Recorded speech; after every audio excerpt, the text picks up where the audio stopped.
തിരുനാവായയിൽ famous ആയിട്ടുള്ള കോളോഫിലാണ് ഇന്ന് ഞങ്ങൾ എത്തിയിട്ടുള്ളത്.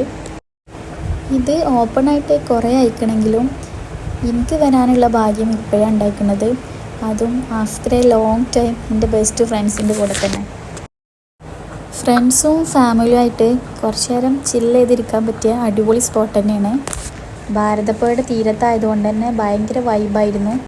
കുറേ നാളുകൾക്ക് ശേഷം കാണുന്നതുകൊണ്ട് തന്നെ ഭയങ്കര രസമായിരുന്നു. ഭയങ്കര എക്സൈറ്റ്മെൻറ്റിലായിരുന്നു ഞാൻ ഇന്നലെ മുതൽ തന്നെ. ഇതേപോലെ കളിച്ചും ചിരിച്ചിട്ടും ഞങ്ങൾ ഒരുമിച്ച് കൂടിയിട്ട് കുറേ നാളായിരുന്നു. അതുകൊണ്ട് തന്നെ ഭയങ്കര രസമായിരുന്നു. കുറച്ച് ഫോട്ടോഷൂട്ടും വീഡിയോ ഷൂട്ടും ഒക്കെ കഴിഞ്ഞ് ഞങ്ങൾ അവിടെ നിന്ന് നേരെ തിരിച്ചത് തിരുനാവായയിൽ തന്നെ ഫേമസ് ആയിട്ടുള്ള ദം ബിരിയാണി കഴിക്കാനായിരുന്നു. അങ്ങനെ ബിരിയാണിയും കഴിച്ച് ഈ അടുത്ത് തന്നെ കാണാമെന്നുള്ള പ്രതീക്ഷയിൽ ഞങ്ങൾ പിരിഞ്ഞു. അപ്പോൾ ഇനി അടുത്ത വീഡിയോ ആയിട്ട് വരുന്നത് വരെ ബായ്.